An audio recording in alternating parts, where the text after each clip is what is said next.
ಕೊಠಡಿಯಲ್ಲಿದ್ದ ವಾತಾವರಣ ಕ್ಷಣಾರ್ಧದಲ್ಲೇ ಸಂಪೂರ್ಣವಾಗಿ ಬದಲಾಗಿ ಹೋಗಿತ್ತು. ಸ್ವಿಚ್ ಬೋರ್ಡ್ ಬಳಿ ನಿಂತಿದ್ದ ನನ್ನ ಬೆನ್ನಲ್ಲಿ ಚಳಿ ಮುಸುಕಿದಂತಾಯಿತು.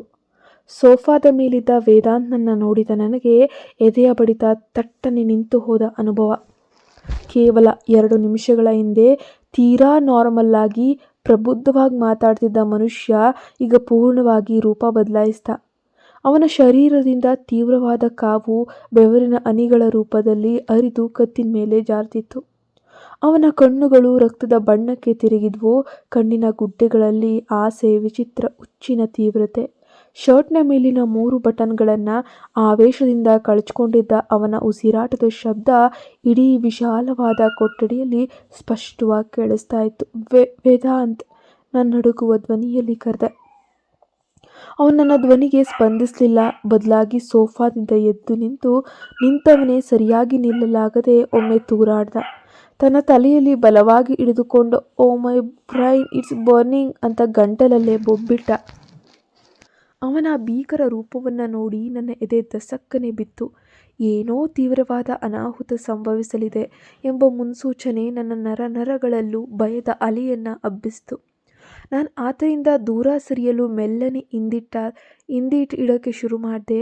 ವೇದಾಂತ್ ನನ್ನ ಕೆಂಪಾದ ಕಣ್ಣುಗಳಿಂದ ನನ್ನನ್ನೇ ನೋಡ್ದ. ಆ ನೋಟದಲ್ಲಿದ್ದದ್ದು ಮುಂಚಿನ ಗೌರವ, ಗಾಂಭೀರ್ಯ ಅಲ್ಲ, ಕಂಟ್ರೋಲ್ ತಪ್ಪಿದ ಒಬ್ಬ ಮೃಗ ತನ್ನ ಬೇಟೆಯನ್ನು ನೋಡುವಂತಹ ತೀಕ್ಷ್ಣತೆ. ಅವನು ನನ್ನತ್ತ ಒಂದೊಂದೇ ಹೆಜ್ಜೆ ಇಡೋಕ್ಕೆ ಶುರು ಮಾಡಿಕೊಂಡ. ವೇದಾಂತ್, ಏನು? ನಿಲ್ಲಿ, ಅಲ್ಲೆಯೇ ನಿಲ್ಲಿ. ಏನಾಗ್ತಾಯಿದೆ ನಿಮಗೆ? ನಾನು ಕಂಗಾಲಾಗಿ ಚೀರಾಡಿದೆ. ಗೋಡೆಯ ಬದಿಗೆ ಸರಿಯುತ್ತಾ ನನ್ನ ಇಡೀ ಶರೀರ ಭಯದಿಂದ ಗಲಿಬಿಲಿಯಲ್ಲಿ ನಡುಗ್ತಿತ್ತು. ಅನುರಾಧ. ಅವನ ಧ್ವನಿ ಸಂಪೂರ್ಣವಾಗಿ ಕಿರಿದಾಗಿತ್ತು. ಶಬ್ದಗಳು ಅವನ ಗಂಟಲಲ್ಲೇ ತೊದಲ್ತಿದ್ವು. ನನಗೆ ಗೊತ್ತಾಗ್ತಿಲ್ಲ. ನನ್ನ ಇಡೀ ಬಾಡಿ ಕಂಟ್ರೋಲ್ ತಪ್ತಾ ಇದೆ. ನನ್ನ ರಕ್ತ ಉರಿತಾ ಇದೆ. ನನಗೇನಾಗ್ತಿದೆ ಅನ್ನೋ. ಅವನು ಹೇಳ್ತಾ ಇರೋದು ನಿಜ ಎಂದು ಅವನ ಮುಖ ನೋಡಿದ್ರೆ ಗೊತ್ತಾಗ್ತಿತ್ತು. ಅವನಿಗೆ ತನ್ನ ಮೇಲೆ ನಿಯಂತ್ರಣ ತಪ್ಪಿತ್ತು. ಆದರೆ ಅವನ ಕಾಲುಗಳು ಮಾತ್ರ ಸ್ವಯಂಚಾಲಿತವಾಗಿ ನನ್ನ ಕಡೆಗೆ ಧಾವಿಸ್ತಿದ್ವು.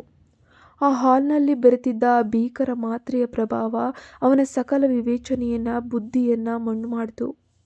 ವೇದಾಂತ್, ಪ್ಲೀಸ್ ಕಂಟ್ರೋಲ್ ಮಾಡ್ಕೊಳ್ಳಿ, ದೂರ ನಿಲ್ಲಿ. ನಾನು ಗೋಗರ್ದೆ. ಆದರೆ ಅವನು ನನ್ನ ಮಾತನ್ನು ಕೇಳುವ ಸ್ಥಿತಿಯಲ್ಲಿರಲಿಲ್ಲ. ತಕ್ಷಣವೇ ಬಂದು ನನ್ನ 2 ತೋಳುಗಳನ್ನು ಬಲವಾಗಿ ಹಿಡ್ಕೊಂಡ. ಅವನ ಕೈಗಳಲ್ಲಿದ್ದ ಬಲ ಎಷ್ಟಿತ್ತಂದರೆ ನನ್ನ ಮೂಳೆಗಳನ್ನೇ ಮುರಿಯುವಷ್ಟು. ವೇದಾಂತ್, ಬಿಡಿ, ನನಗೆ ನೋವಾಗ್ತಾ ಇದೆ. ನಾನು ಅವನ ಎದೆಗೆ ಕೈಯಿಟ್ಟು ಶಕ್ತಿ ಮೀರಿ ತಳ್ಳೋಕೆ ಪ್ರಯತ್ನಿಸಿದೆ. ಆದರೆ ಅವನ ಕಟ್ಟುಮಸ್ತಾದ ಶರೀರವನ್ನು ಒಂದೇ ಇಂಚು ಕೂಡ ಆ ಕಡೆ ಈ ಕಡೆ ಮಾಡೋಕ್ಕಾಗಲೇ ಇಲ್ಲ. ವೇದಾಂತ್, ನೆನಪಿದೆಯಾ ನಿಮಗೆ? ಆ ಬಾಂಡ್, 100 ಕೋಟಿ ರೂಪಾಯಿಯ ಬಾಂಡ್ ಪೇಪರ್ ನಿಮಗೆ ನೆನಪಾಗ್ತಾ ಇಲ್ವಾ? ನಾನು ಅವನ ಮುಖವನ್ನೇ ನೋಡುತ್ತಾ ಚೀರಾಡಿದೆ. ನೀವೇ ಮಾತು ಕೊಟ್ಟಿದ್ರಿ, ಈ ಕೊಠಡಿಯ ಒಳಗೆ ನಾವಿಬ್ಬರು ತುಂಬ ಅಪರಿಚಿತರು, ನಮ್ಮ ಮೇಲೆ ಯಾವುದೇ ರೀತಿ ಒತ್ತಡ ಹೇರಲ್ಲ ಅಂತ. ಯಾವುದೇ ದೈಹಿಕ ಬಾಂಧವ್ಯ ಸಂಬಂಧ ಇರಲೇಬಾರ್ದು ಅಂತ ಸೈನ್ ಕೂಡ ಮಾಡಿದ್ದೀವಲ್ವಾ? ನನ್ನ ಗೌರವಕ್ಕೆ ಧಕ್ಕೆ ತರಲ್ಲ ಅಂತ ಗ್ಯಾರಂಟಿ ಕೊಟ್ಟಿದ್ರಿ. ನೆನಪು ಮಾಡ್ಕೊಳ್ಳಿ ಪ್ಲೀಸ್ ವೇದಾಂತ್. ಒಪ್ಪಂದ ಎಂಬ ಪದ ಕೇಳಿದ ತಕ್ಷಣ ವೇದಾಂತ್ನ ಕಣ್ಗಳಲ್ಲಿ ಕ್ಷಣಾರ್ಧದಲ್ಲೇ ಒಂದು ಸಣ್ಣ ಮಟ್ಟಿಗೆ ಗೊಂದಲ ಮೂಡಿತು. ಅವನು ತಟ್ಟನೆ ತನ್ನ ಹೆಜ್ಜೆಗಳನ್ನು ತಡದಂತೆ ಕಂಡ. ಆದರೆ ಆ ಸುಧಾರಣೆ ಕೇವಲ ಕೆಲವು ಸೆಕೆಂಡುಗಳು ಮಾತ್ರ. ಮರುಕ್ಷಣವೇ ಮಾತ್ರೆಯ ನಶೆ ಅವನ ಮಿದುಳನ್ನು ಸಂಪೂರ್ಣವಾಗಿ ಆವರಿಸಿತು. ನನಗೆ ಯಾವ ಒಪ್ಪಂದವೂ ನೆನಪಿಲ್ಲ, ಯಾವ ಗೆರೆಯೂ ಕಾಣಿಸ್ತಿಲ್ಲ ಅಂತ ಗಟ್ಟಿಯಾಗಿ ಉಸಿರಾಡುತ್ತಾ ನನ್ನ 2 ಕೈಗಳನ್ನು ತನ್ನ ಒಂದು ಬಲವಾದ ಮುಷ್ಟಿಯಲ್ಲಿ ಬಂಧಿಸಿ ಗೋಡೆಗೆ ಜಿಡಿದು ನಿಲ್ಲಿಸಿದ. ವೇದಾಂತ್, ಬೇಡ ಪ್ಲೀಸ್, ನಾನು ನಿಮ್ಮನ್ನು ಬೇಡ್ಕೊಳ್ತಾ ಇದ್ದೀನಿ, ಈ ರೀತಿ ಮಾಡಬಾರ್ದು. ನನ್ನ ಕಣ್ಣುಗಳಿಂದ ಕಣ್ಣೀರಿನ ದಾರಿ ಹರಿಯಕ್ಕೆ ಶುರುವಾಯಿತು. ವೇದಾಂತನ ಮುಖವನ್ನು ನನ್ನ ಕತ್ತಿನ ಬಳಿ ತಂದ. ಅವನ ಬಿಸಿಯಾದ ಉಸಿರು ನನ್ನ ಚರ್ಮಕ್ಕೆ ತಾಗಿದಾಗ ನನ್ನ ಮೈಯೆಲ್ಲ ಮುಳ್ಳಾಯಿತು. ಆತ ತನ್ನ ಎಡಕೈಯಿಂದ ತನ್ನ ಮುಖವನ್ನು ಗಟ್ಟಿಯಾಗಿಡಿದು ತನ್ನತ್ತ ತಿರುಗಿಸ್ಕೊಂಡ. ಅವನ ಕಣ್ಣುಗಳಲ್ಲಿ ಯಾವುದೋ ಒಂದು ವಿಚಿತ್ರ ಭ್ರಮೆ ಇತ್ತು. ನೀನು ನನ್ನ ಹೆಂಡತಿ ಅನುರಾಧ, ನೀನು ನನ್ನವಳು ಅದು ತೀರಾ ಕಂಠಪೂರ್ತಿ ನಶೆಯಲ್ಲಿದ್ದವನಂತೆ ಹೇಳುತ್ತಾ ಒಂದೇ ಏಟಿಗೆ ನನ್ನ ರೇಷ್ಮೆ ಸೀರೆಯ ಸೆರಗನ್ನು ಬಲವಂತವಾಗಿ ಎಳೆದ. ಜರ್ರ್ ಎಂಬ ಶಬ್ದದೊಂದಿಗೆ ಸೀರೆಯ ಸೆರಗು ಜಾರಿ ಕೆಳಗೆ ಬಿತ್ತು. ಇಲ್ಲ, ನಾನು ಆಕ್ರಂದನ ಮಾಡಿದೆ. ನನ್ನ ಶರೀರದಲ್ಲಿದ್ದ ಸಕಲ ಶಕ್ತಿಯನ್ನು ಒಟ್ಟುಗೂಡಿಸಿ ಅವನ ಹೊಟ್ಟೆಗೆ ಕಾಲಿನಿಂದ ಒದೆ ಬಿಡಿಸಿಕೊಳ್ಳಲು ಯತ್ನಿಸಿದೆ. ಆದರೆ ಅವನ ರಾಕ್ಷಸಿ ಶಕ್ತಿಯ ಮುಂದೆ ನನ್ನ ಎಲ್ಲ ಪ್ರತಿಭಟನೆಗಳು ವ್ಯರ್ಥವಾದವು. ಕೊಟ್ಟ ಮಾತು, ಆ ಒಪ್ಪಂದದ ಪತ್ರ, ಧರ್ಮ, ನೀತಿ ಎಲ್ಲವೂ ಆ ಒಂದೇ ರಾತ್ರಿಯ ಕತ್ತಲಲ್ಲಿ ಧೂಳೀಪಟವಾಗ್ತಿತ್ತು. ವೇದಾಂತ್ ನನ್ನನ್ನು ಎತ್ಕೊಂಡು ಮಂಚದ ಕಡೆಗೆ ನಡೆದ. ನಾನು ಚೀರುತ್ತಲೇ ಇದ್ದೆ, ಕಣ್ಣೀರು ಸುರಿಸ್ತಾನೇ ಇದ್ದೆ. ಆದರೆ ಆ ಮುಚ್ಚಿದ ಕೊಠಡಿ ಒಳಗೆ ನನ್ನ ಕೂಗು 4 ಗೋಡೆಗಳಿಗೆ ಬಡಿದು ವಾಪಸ್ ಬರ್ತಿದ್ದೆ ವಿನಃ ಯಾರ ರಕ್ಷಣೆಗೂ ಬರಲಿಲ್ಲ. ಒಪ್ಪಂದದ ಎಲ್ಲ ಗೆರೆಗಳನ್ನು ದಾಟಿ ತನ್ನ ಕಂಟ್ರೋಲ್ ಸಂಪೂರ್ಣವಾಗಿ ಕಳ್ಕೊಂಡಿದ್ದ ನಾಯಕ ಕಣ್ಣೀರಿನಲ್ಲಿ ಮುಳುಗಿದ್ದ ನಾಯಕಿಯನ್ನು ತನ್ನವಳನ್ನಾಗಿ ಮಾಡಿಕೊಂಡಿದ್ದ. ಮರುದಿನ ಬೆಳಗ್ಗೆ ಸುಮಾರು ಒಂದು 7 ಗಂಟೆ. ಕೋಣೆಯ ಕಿಟಕಿಯ ಪರದೆಯ ಸಂದಿನಿಂದ ಬೆಳಗಿನ ಎಳೆಬಿಸಿಲು ಕಿರಣಗಳು ಸದ್ದಿಲ್ಲದೆ ಒಳಗೆ ಪ್ರವೇಶಿಸಿದವು. ಮಂಚದ ಮೇಲೆ ಮಲಗಿದ್ದ ವೇದಾಂತ್ಗೆ ತಲೆಯಲ್ಲಿ ಯಾರೋ ಸುತ್ತಿಗೆಯಿಂದ ಹೊಡೆದಾಗೆ ಭೀಕರವಾದ ನೋವು ಶುರುವಾಗಿತ್ತು. ಎಂದು ತಲೆ ಹಿಡಿದುಕೊಳ್ಳುತ್ತಾ ಮೆಲ್ಲನೆ ಕಣ್ಣುಗಳನ್ನು ತೆರೆದ. ಅವನ ಮಿದುಳು ಇನ್ನೂ ಮಂದವಾಗಿತ್ತು. ಕಣ್ಣುಗಳನ್ನು ಉಜ್ಜಿಕೊಳ್ಳುತ್ತಾ ಎದ್ದು ಕುಳಿತ. ಆದರೆ ತಾನು ಮಂಚದ ಮೇಲಿರುವುದನ್ನು ಕಂಡು ಅವನಿಗೆ ಒಂಥರ ಆಶ್ಚರ್ಯ ಆಯಿತು. ನಾನು ಸೋಫಾ ಮೇಲೆ ಮಲಗಿದ್ದೆ ಅಲ್ವಾ, ಇಲ್ಲಿಗೆ ಹೆಂಗೆ ಬಂದೆ ಅಂತ ಯೋಚಿಸ್ತಾ ಪಕ್ಕಕ್ಕೆ ನೋಡ್ದ. ಮಂಚದ ಪಕ್ಕದ ನೆಲದ ಮೂಲೆಯಲ್ಲಿ ಅನುರಾಧ ತನ್ನ ಮೊಣಕಾಲಿಗೆ ಮುಖ ಒದಗಿಸಿ ಕುಳಿತಿದ್ಲು. ಅವಳ ರೇಷ್ಮೆ ಸೀರೆ ಹರಿದು ಚಿಂದಿಯಾಗಿತ್ತು. ಶರೀರವನ್ನು ಒಂದು ತೆಳುವಾದ ಬ್ಲಾಂಕೆಟ್ನಿಂದ ಮುಚ್ಚಿಕೊಂಡು ತೀವ್ರವಾಗಿ ಶರೀರ ನಡುಗುವಂತೆ ಸದ್ದಿಲ್ಲದೆ ಪಾಪ ಒಳಗೆ ಆಕ್ರಂದಿಸ್ತಾ ಇದ್ಲು. ಅವಳ ಕೈಗಳಲ್ಲಿ ಕೊರಳಲ್ಲಿ ಕಾಯದ ಕೆಂಪು ಕಲೆಗಳಿದ್ವು. ಆ ದೃಶ್ಯವನ್ನು ನೋಡಿದೊಡನೆ ವೇದಾಂತ್ನ ಎದೆಗೂಡಿನಲ್ಲಿ ಮಿಂಚು ಮಿಂಚಿದಂತಾಯಿತು. ನಿನ್ನೆ ರಾತ್ರಿಯ ನೆನಪುಗಳು ಬಿಡಿಬಿಡಿಯಾಗಿ ಕತ್ತಲೆಯ ತುಣುಕುಗಳಂತೆ ಅವನ ಕಣ್ಣ ಮುಂದೆ ಬಂದು ಹೋದವು. ಅವನ ಕೈಗಳು ನಡುಗಲು ಶುರುವಾದವು. ಹಣೆ ಮೇಲಿದ್ದ ತಣ್ಣನೆಯ ಬೆವರು ಇಳಿತು. ದೇವ್ರೇ, ನಾನು ನಿನ್ನೆ ರಾತ್ರಿ ಏನು ಮಾಡಿದೆ? ವೇದಾಂತ್ನ ಮಿದುಳು ಆಘಾತದಿಂದ ಕೆಲಸ ಮಾಡೋದನ್ನೇ ಆ ಕ್ಷಣ ನಿಲ್ಲಿಸೇ ಬಿಡ್ತು. ಅನುರಾಧ, ವೇದಾಂತ್ ನಡುಗುವ ಧ್ವನಿಯಲ್ಲಿ ಕರೆಯುತ್ತಾ ಮಂಚದಿಂದ ಕೆಳಗಿಳಿದು ಅವಳ ಬಳಿ ಹೆಜ್ಜೆ ಇಟ್ಟ. ನನ್ನ ಹತ್ರ ಬರಬೇಡಿ. ಅನುರಾಧ ತಟ್ಟನೆ ತಲೆ ಎತ್ತಿದ್ಲು. ಅವಳ ಕಣ್ಣುಗಳು ಹತ್ತು ಕೆಂಪಗಾಗಿ ಹೋಗಿದ್ವು. ಆ ಕಣ್ಣುಗಳಲ್ಲಿ ಈಗ ಭಯವಿರಲಿಲ್ಲ, ಬದಲಾಗಿ ಬೆಂಕಿಯಂತ ಹುರಿಯುವ ದ್ವೇಷ, ಅಸಹ್ಯ, ಕೋಪ, ರೋಷ ಉಕ್ಕಿ ಹರಿತಾ ಇತ್ತು. ಪ್ಲೀಸ್ ನನ್ನ ಮಾತು ಕೇಳು. ನಿನ್ನೆ ರಾತ್ರಿ ನನಗೇನಾಯಿತು ಅಂತ ನನಗೇನೆ ಗೊತ್ತಾಗ್ತಿಲ್ಲ. I am so sorry. Vedant ಕೈ ಜೋಡಿಸಲು ಹೋದ. ಸಾರಿ? ಸಾಕ್ಷಾತ್ ಆ ದೇವರು ಬಂದರೂ ನಿನ್ನ ಈ ಕೃತ್ಯಕ್ಕೆ ಕ್ಷಮೆ ಸಿಗಲ್ಲ ವೇದಾಂತ್. ಅನುರಾಧ ಎದ್ದು ನಿಲ್ಲಲು ಯತ್ನಿಸಿ ನೋವಿನಿಂದ ಮತ್ತೆ ಕೆಳಗೆ ಬಿದ್ಲು. ಆದರೂ ದ್ವೇಷದಿಂದ ಅವನನ್ನೇ ನೋಡುತ್ತಾ, ನೀವು ಮನುಷ್ಯನೇ ಅಲ್ಲ, ರಾಕ್ಷಸ. 100 ಕೋಟಿ ರೂಪಾಯಿ ಬಾಂಡ್ ಪೇಪರು, ಆ ಗ್ಯಾರಂಟಿಯ ಮಾತುಗಳು ಎಲ್ಲವೂ ನಿಮ್ಮ ನಾಟಕ. ನನ್ನನ್ನು ಈ ರೀತಿ ಕೆಳಮಟ್ಟದಲ್ಲಿ ಬಳಸ್ಕೊಳ್ಳೋಕೆ ತಾನೇ ಈ ರೀತಿ ಸಭ್ಯತರೆ ನಟಿಸಿರೋದು. ನೀವು ನಂಬಿಕೆ ದ್ರೋಹಿ ವೇದಾಂತ್. ಶೂನ್ಯವಾಗಿ ನಿಂತು ಹೋದ. ತನ್ನ ಕಣ್ಣುಗಳಿಂದಲೇ ಕಣ್ಣೀರು ಬರುವಂತಾಯಿತು. ಅಷ್ಟರಲ್ಲಿ ಕೊಠಡಿಯ ಹೊರಗಡೆಯಿಂದ ಹತ್ತಿಯವರು ಧ್ವನಿ ಕೇಳಿಸ್ತು. ಟಕ್ ಟಕ್ ಟಕ್ ಟಕ್ ಅಂತ ಬಾಗಿಲು ಬಡಿಯೋ ಶಬ್ದ. ವೇದಾಂತ್, ಮಗನೇ ಎದ್ದಿರಾ? ಅರತಕ್ಷತೆಗೆ ಟೈಮ್ ಆಗ್ತಿದೆ, ಬೇಗ ಬಾಗಿಲು ತೆಗಿರಿ. ಹೊರಗಡೆಯಿಂದ ತಾಯಿಯ ಧ್ವನಿ ಕೇಳ್ತಾ ಇದ್ದಾಗೇನೆ ಕೊಠಡಿಯ ಒಳಗೆ ಸಾವಿನಂತಹ ಮೌನ ಆವರಿಸಿತು. ವೇದಾಂತ್ ಮತ್ತು ಅನುರಾಧ ಒಬ್ಬರನ್ನೊಬ್ಬರು ಆಘಾತದಿಂದ ನೋಡ್ಕೊಳ್ತಾ ಇದ್ದಾರೆ. ಈಗಿರೋ ಪರಿಸ್ಥಿತಿಯಲ್ಲಿ ಯಾವ ಥರ ಅವ್ರ ಮುಂದೆ ಹೋಗಿ ನಿಲ್ಲಬೇಕು ಅಂತಲೇ ಗೊತ್ತಾಗ್ತಿಲ್ಲ. ಆದರೆ ಅದೇ ಕ್ಷಣದಲ್ಲಿ ಟೀಪಾಯ್ ಮೇಲಿದ್ದ ಆ ಖಾಲಿ ಹಾಲಿನ ಲೋಟದ ಅಡಿಯಲ್ಲಿ ಬಿದ್ದಿದ್ದ ಒಂದು ಸಣ್ಣ ವಸ್ತುವಿನ ಮೇಲೆ ವೇದಾಂತ್ನ ಕಣ್ಣು ಬಿದ್ದಿತ್ತು. ಅದು ಆ ಅರ್ಧ ಕರಗಿದ್ದ ಮಾತ್ರೆಯ ಕವರ್. ವೇದಾಂತ್ಗೆ ತಕ್ಷಣವೇ ಅರ್ಥವಾಯಿತು, ತನ್ನ ಮೇಲೆ ನಡೆದದ್ದು ಸ್ವಯಂಪ್ರೇರಿತ ಕೃತ್ಯವಲ್ಲ, ಅದೊಂದು ಭೀಕರವಾದ ಸಂಚು ಅಂತ. ಆದರೆ ಹೊರಗಡೆ ಅಮ್ಮ ಬಾಗಿಲು ತಡ್ತಾ ಇದ್ದಾರೆ. ಒಳಗೆ ಅನುರಾಧ ದ್ವೇಷದಿಂದ ಹುರಿತಾ ಇದ್ದಾಳೆ. ಬಾಗಿಲು ತಟ್ಟುವ ಶಬ್ದ ಟಕ್ ಟಕ್ ಟಕ್ ಟಕ್ ಎಂದು ಕೊಠಡಿಯ ಉದ್ದಗಲಕ್ಕೂ ಮಾರ್ಧ್ವನಿಸ್ತಾ ಇದೆ. ವೇದಾಂತ್, ಮಗಳೇ ಇನ್ನೂ ಎದ್ದಿಲ್ವಾ? ಬೆಳಗ್ಗೆ 8 ಗಂಟೆ ಆಯ್ತಲ್ವಾ? ಆ ದಕ್ಷತೆ ಫಂಕ್ಷನ್ಗೆ ನಾವೆಲ್ಲ ಬೇಗ ಹೊರಡಬೇಕು, ಬೇಗ ರೆಡಿಯಾಗಿ ಬನ್ನಿ ಎಂಬ ಅತ್ತೆಯ ಪ್ರೀತಿಯ ಧ್ವನಿ ಹೊರಗಡೆಯಿಂದ ಮತ್ತೆ ಕೇಳಿಸ್ತು. ಆ ಧ್ವನಿ ಕೇಳ್ತಿದ್ದಂಗೆ ನನ್ನ ಎದೆಯಲ್ಲಿ ಭಯದ ದಂಡೆಯೇ ಹೊಡೆದು ಹೋಯಿತು. ನಾನು ನೆಲದ ಮೇಲೆ ಕುಳಿತಲ್ಲಿಯೇ ನಡುಗುತ್ತಾ ಹರಿದು ಹೋಗಿದ್ದಂತಹ ಸೀರೆಯ ಸೆರಗನ್ನು ಶರೀರಕ್ಕೆ ಇನ್ನಷ್ಟು ಬಿಗಿಯಾಗಿ ಸುತ್ತಕೊಂಡೆ. ಕೈಕಾಲುಗಳಲ್ಲಿ ಶಕ್ತಿಯೇ ಇರಲಿಲ್ಲ. ಕೊರಳಿನ ಬಳಿ ವೇದಾಂತ್ ಹಿಡಿದಿದ್ದ ಕಲೆಗಳು, ಆ ನೋವಿನ ಗಾಯ ತೀವ್ರವಾಗಿ ಉರಿತಾನೇ ಇತ್ತು. ಅತ್ತೆಯ ಧ್ವನಿಯಲ್ಲಿ ಕಾಣ್ತಿದ್ದ ಆ ತಾಯ್ತನದ ಪ್ರೀತಿ ಈಗ ನನಗೆ ಚುಚ್ಚುವ ಮುಳ್ಳಿನಂತೆ ಅನ್ನಿಸ್ತಾ ಇತ್ತು. ಇಷ್ಟು ದೊಡ್ಡ ದ್ರೋಹ ನಡೀತಿದ್ರೂ ಕೂಡ ಹೊರಗಿನ ಜಗತ್ತಿಗೆ ಏನೂ ಗೊತ್ತೇ ಇಲ್ವಲ್ಲ ಅನ್ನುವಂತಹ ಆಕ್ರೋಶ ನನ್ನ ಒಳಗೊಳಗೆ ಸುಡ್ತಾ ಇತ್ತು. ವೇದಾಂತ್ ನಿಂತಿದ್ದ ಜಾಗದಲ್ಲೇ ಕಲ್ಲಿನಂತೆ ಹೆಪ್ಪುಗಟ್ಟಿ ನಿಂತುಬಿಟ್ಟಿದ್ದ.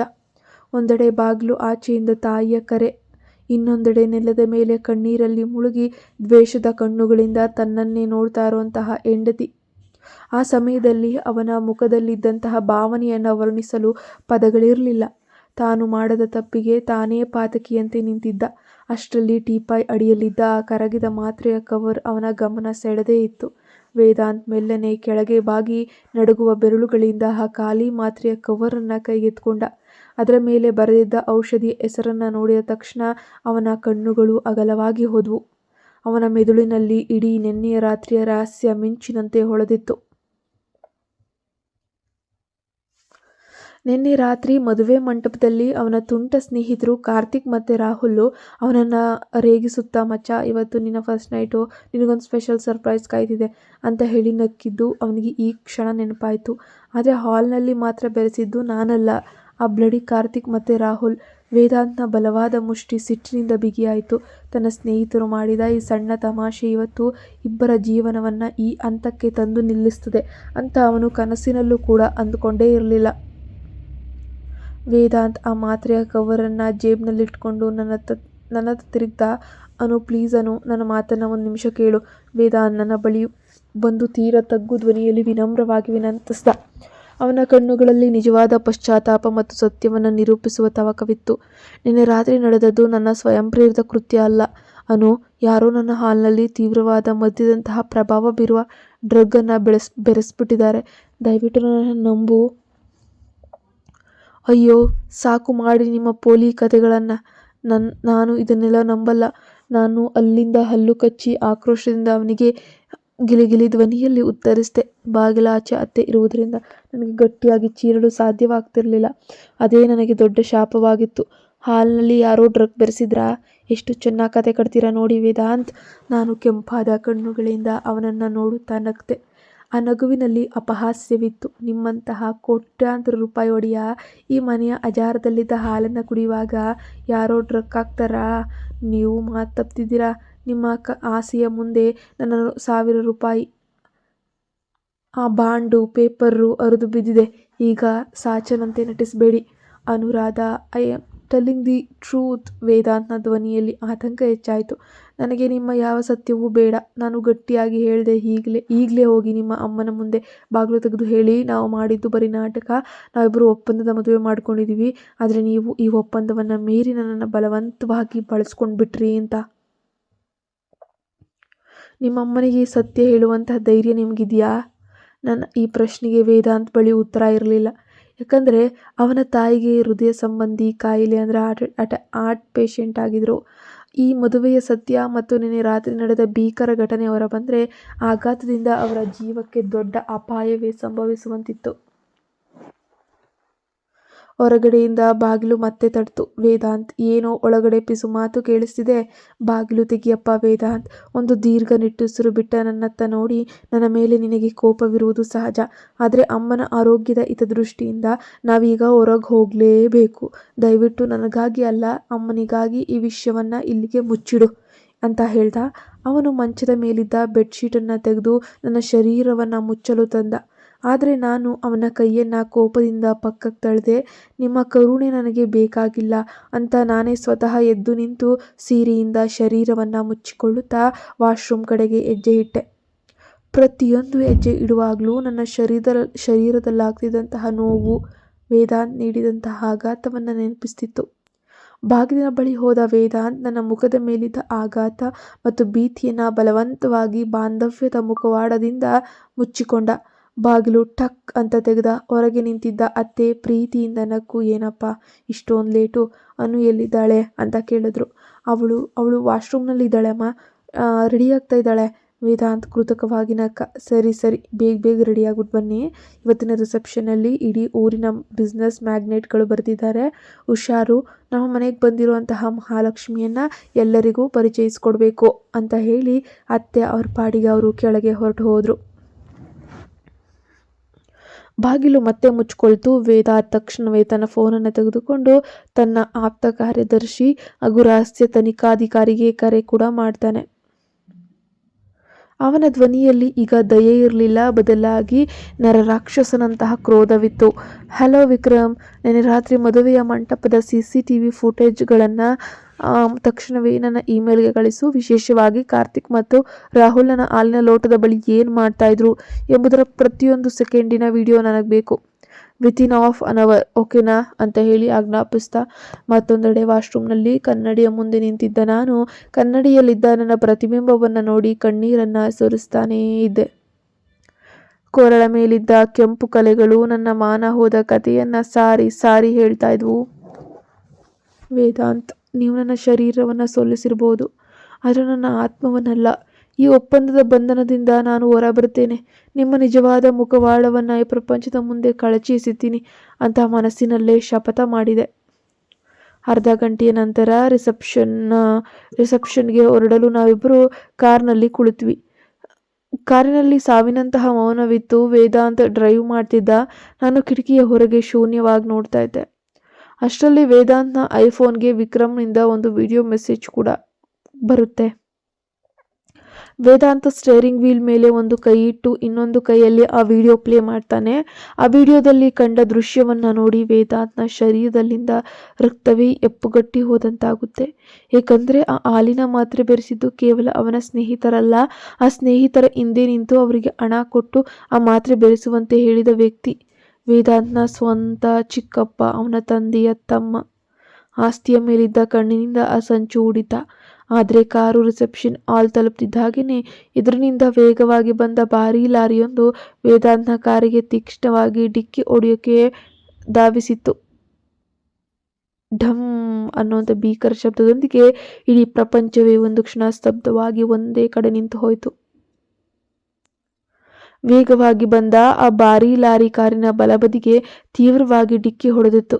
ಗಾಜಿನ ಚೂರುಗಳು ನಕ್ಷತ್ರಗಳಂತೆ ಚೆಲ್ಲಿ ಕೊಠಡಿಯ ಗಾಳಿಯಲ್ಲಿ ತೇಲಾಡಿತ್ತು.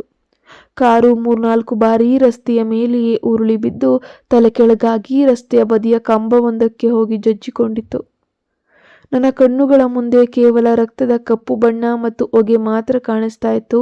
ಶರೀರದ ಪ್ರತಿಯೊಂದು ಮೂಳೆಯೂ ಕೂಡ ಪುಡಿಪುಡಿಯಾದಂತಹ ಭೀಕರ ನೋವು.